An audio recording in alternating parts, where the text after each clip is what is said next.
dans l'histoire de France, il y a eu quand même des alertes bénéfiques d'ailleurs, à mon sens, hein, ça n'engage que moi, qui montraient le danger d'où ça pouvait aller, ou plutôt le danger de comment c'était utilisé, comment la structure maçonnique était utilisée.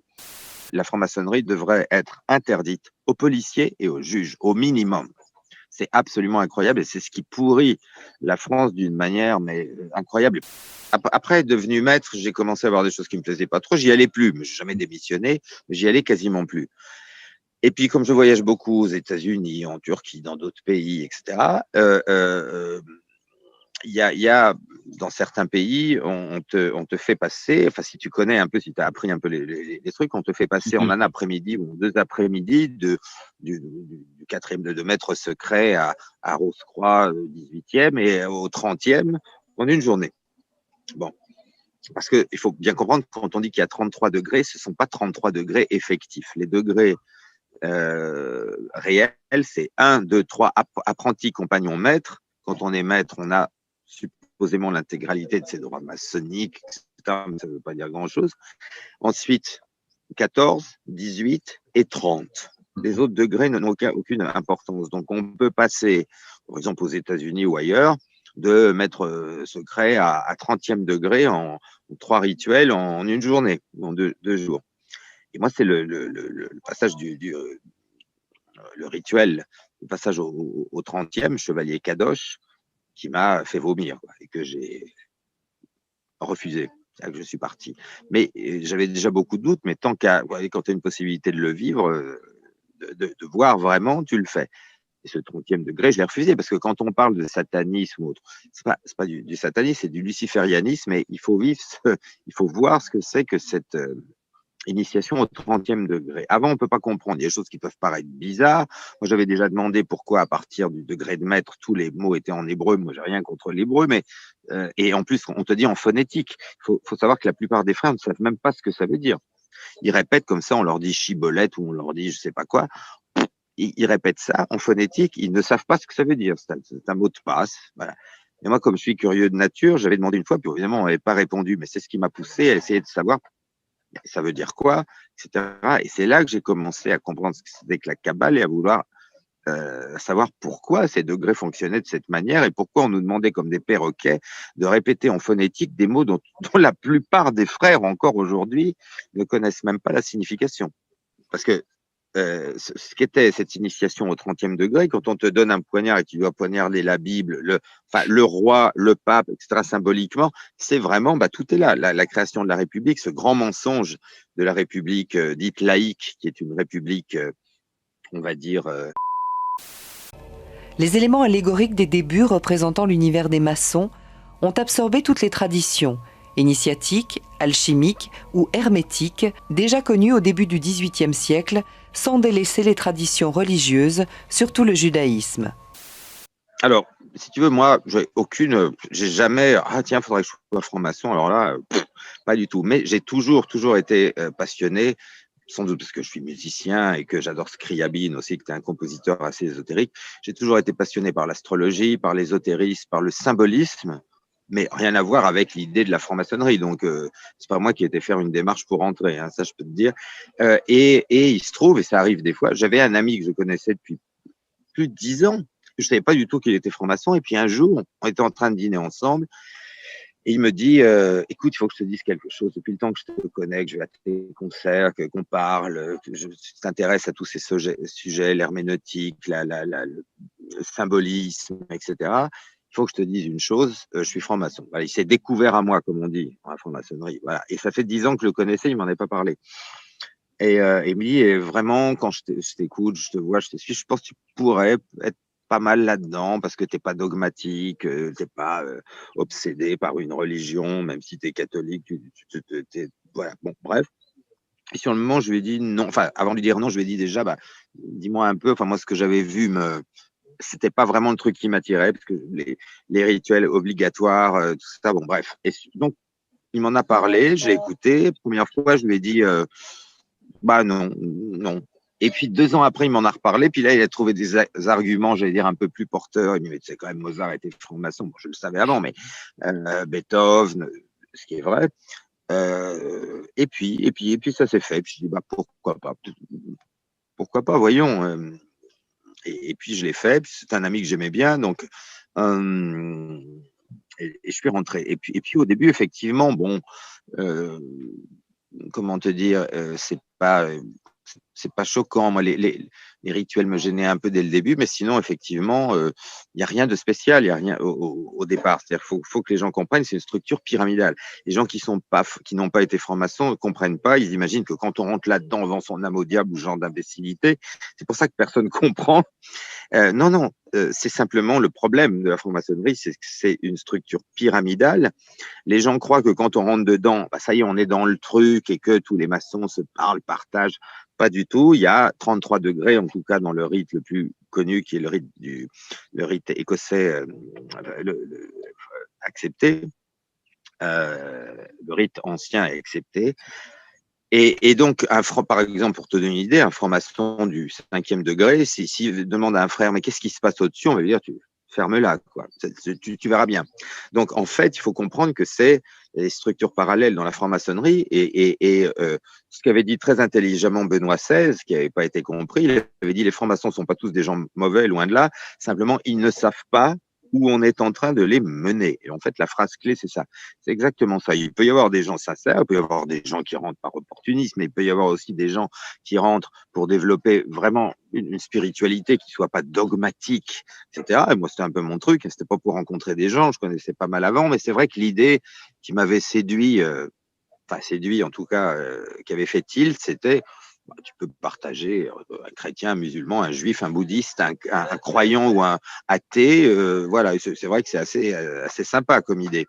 Et effectivement, au début, c'est comme ça. C'est-à-dire que aussi bizarre que ça puisse paraître, en loge, normalement, les discussions politiques et religieuses sont interdites. Et c'est vrai. Simplement, le seul problème, c'est qu'au-dessus de ça, dans les hauts grades, c'est le contraire et que c'est eux qui font tout ce qui se passe sur le plan social, sociétique, politique, c'est eux qui le font. Mais ça, c'est pas en loge que tu le vois. Tu comprends? Donc, il y a beaucoup de gens que ça séduit parce qu'ils se disent, bon, là, il y en a, il est chrétien, l'autre, il est juif, l'autre, il est musulman. Il y en a 2 qui croient en Dieu, il y en a 3 qui croient pas en Dieu, mais on arrive à parler. Donc, ça, c'est vrai que c'est un truc sympathique.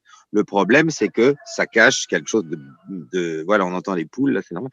C'est quelque chose de terrible que ça cache, mais il faut beaucoup de temps pour le voir. Mais c'est ça qui attire encore aujourd'hui des gens dont certains sont de bonne foi, d'autres pas, mais il y a des gens de bonne foi rentrent en se disant c'est une manière de pouvoir partager une certaine spiritualité, parce qu'on est dans un monde matérialiste où tout le monde, enfin bon, je crois même, que les gens soient croyants ou pas, les gens n'en peuvent plus de ce matérialisme, d'aller juste le nouvel iPhone, Netflix, machin, il y a un truc qui manque, les gens le sentent. Et donc, il y a des gens que ça attire en se disant c'est une manière quand même de garder une spiritualité avec l'ésotérisme, avec voilà, et de pouvoir partager avec des gens qui sont pas tous de la même religion, de la même voilà. Et c'est ça encore qui attire aujourd'hui. Et c'est vrai qu'il y a un côté attirant, et c'est ça encore qui fait entrer pas mal de gens. Bon, le problème, c'est qu'on ne sait pas où on va nous mener. Voilà, le problème, c'est ça. Toi, tu es, sans indiscrétion, tu étais à quel degré, quel grade? Alors, en France, j'ai travaillé dans les loges bleues, c'est-à-dire j'étais maître. D'après toi, pourquoi aux États-Unis, tu parlais des États-Unis justement, on ne se cache pas, on est franc-maçon, mais ici on se planque en France. C'est-à-dire, il ne faut pas que ça se sache, c'est l'omerta complète. Qu'est-ce qui fait, est-ce que c'est juste culturel d'après toi? C'est pas pour une mauvaise raison. C'est quand même, non, c'est très simple, c'est quand même on a eu Pétain qui savait ce que c'était et que il y a quand même encore des gens qui restent, qui se rendent compte à quel point c'est une structure dangereuse. Et en fait, c'est ça. Simplement, sinon, aux États-Unis et dans d'autres pays où tout le monde se balade avec une bague maçonnique, c'est comme être au Rotary Club. Enfin, de toute façon, les deux sont liés, en fait. Enfin, pas dans tous les pays. Choses extérieures et intérieures. En France, effectivement, ils sont plus prudents parce qu'il y a quand même des gens qui savent où ça va, même si on n'a pas beaucoup, donc c'est beaucoup plus secret. Effectivement, en général, on se balade pas dans la rue en criant je suis franc-maçon. Mais aux États-Unis, effectivement, c'est tellement, c'est devenu une structure. Oui, c'est devenu et en fait la plupart de ceux qui se vendent d'être francs-maçons aux États-Unis, c'est pareil. La plupart sont des victimes. Ceux en fait qui sont dangereux, ils le montrent pas. Ils le montrent pas, c'est sûr. Mais les autres te disent ça y est, j'appartiens à un club. C'est un peu voilà, je suis au Rotary Club ou je sais pas quoi. Et voilà, c'est devenu comme ça. Mais en France, il y a quand même effectivement dans l'histoire de France, il y a eu quand même des alertes bénéfiques d'ailleurs, à mon sens, hein, ça n'engage que moi, qui montraient le danger d'où ça pouvait aller, ou plutôt le danger de comment c'était utilisé, comment la structure maçonnique était utilisée.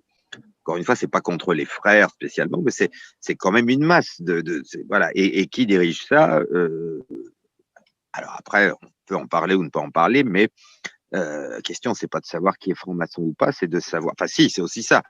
Parce que, par exemple, on peut être cuisinier, on peut être musicien, être franc-maçon, mais à partir du moment où on est juge ou policier, il me semble quand même évident que ça devrait être interdit. Et si on n'a rien à cacher, je vois pas pourquoi les listes de francs-maçons sont interdites. Parce que ça pose quand même un problème quand on sait que on te fait faire un serment de fidélité et que, bon, moi, je suis pianiste, ça n'engage personne, mais je veux dire, si j'étais juge d'instruction ou policier de haut grade, ça pose quand même un sacré problème quand on sait que la loi maçonnique surpasse la loi républicaine. Même si la République est née de la franc-maçonnerie, voilà, malheureusement, un juge d'instruction et 80% des juges d'instruction, et quand je dis 80%, c'est beaucoup plus, mais c'est pour être bon, là, ça pose un sacré problème, parce que s'ils se retrouvent en face d'un prévenu qui est franc-maçon aussi, ils sont obligés d'être solidaires. Alors là, ça pose un problème vraiment étatique. Voilà, c'est le problème. La franc-maçonnerie devrait être interdite aux policiers et aux juges, au minimum. C'est absolument incroyable et c'est ce qui pourrit la France d'une manière mais incroyable, et pas seulement la France, mais en France, c'est une catastrophe. Après, on s'étonne que des scandales incroyables qui sont prouvés, révélés, ne donnent absolument rien. On s'étonne que Sarkozy soit toujours en liberté. On s'étonne de ceci, de cela.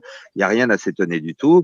Le pouvoir judiciaire en France est infesté de francs-maçons qui sont aux ordres, ils sont obligés de l'être, parce que il y a un signe de détresse en plus. Ils sont en face d'un prévenu, même si c'est un pédophile ou un tueur, etc.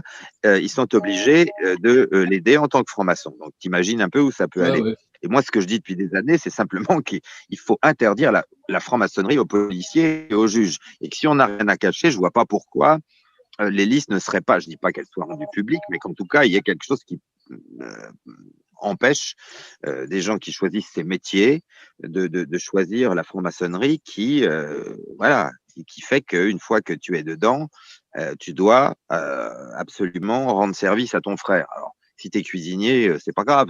Si tu es juge d'instruction, ministre ou policier de haut grade, on voit quand même quel peut être le problème. Donc, c'est ça, en fait. As-tu entendu parler très certainement, et je voulais avoir ton avis là-dessus. Moi, je ne sais pas, je suis pris entre le doute ou la véracité du sujet. Pierre Hillard en parle. Il s'agit de Magdali, je crois, cet Italien qui parlait de hurloges, de super loges qui sont au-dessus des loges. Je ne sais pas ce que ça vaut. Est-ce que c'est vrai? Est-ce que c'est de la fabulation? Absolument. D'après toi? Non, bien sûr, c'est pas de la fabulation du tout. Non, mais d'abord, Pierre est très sérieux. Je le connais. Non, bien sûr. Moi aussi, je le connais. On a fait des conférences ensemble. Il est très sérieux et il a absolument raison. Mais bien évidemment, mais c'est absolument rien de. C'est même pas la question de savoir si c'est vrai ou faux. C'est connu, c'est même pas caché, bien sûr. Des surloges. Et c'est ce qui arrive aussi avec le bénébrite, qui est la maçonnerie supérieure. Au-dessus du 33e degré, tout est comme ça. C'est ça le problème. Et beaucoup de frères ne le savent pas. Donc, bien sûr. C'est-à-dire qu'il y a beaucoup de gens qui sont utilisés. Il faut voir aussi qu'il y a une histoire de fric là-dedans, comme partout. Ce qui fait la force de la franc-maçonnerie, c'est aussi que de plus en plus, il y a des gens qui rentrent dans les bas degrés. Ils payent 350 € ou 400 € de cotisation par an, plus le reste. Mais t'imagines le nombre de centaines de milliers de frères qu'il y a. Et par contre, où ça va, tout ça, ils n'en savent jamais rien. Ça faut être 33e degré, grand inspecteur général des finances, voilà. Et quand on s'y intéresse et quand on voit où va l'argent, on peut être très, très surpris. Après, on a toujours, tu sais, ce côté des morts tragiques des musiciens ou des compositeurs dans les films. Quand tu regardes de Jean-Baptiste Lully dans le Roi Danse, ce genre de choses. C'est toujours, on veut toujours faire un portrait négatif en général de tous ces compositeurs qui étaient quand même des compositeurs de génie. Hein. Oui, non, mais là, c'est pas la question qu'on en fasse chose de négatif ou pas. Mozart est bien mort de manière dramatique, etc. Et ça n'a jamais été vraiment élucidé. Ça, c'est vrai. Et il est vrai aussi qu'il n'y avait personne à son enterrement. Alors, c'est aussi quand même une bonne leçon, puisqu'il était franc-maçon. Où étaient ses frères? On l'a jeté dans la fosse commune. Tu m'excuses? Tu vois ce que je veux dire? Voilà.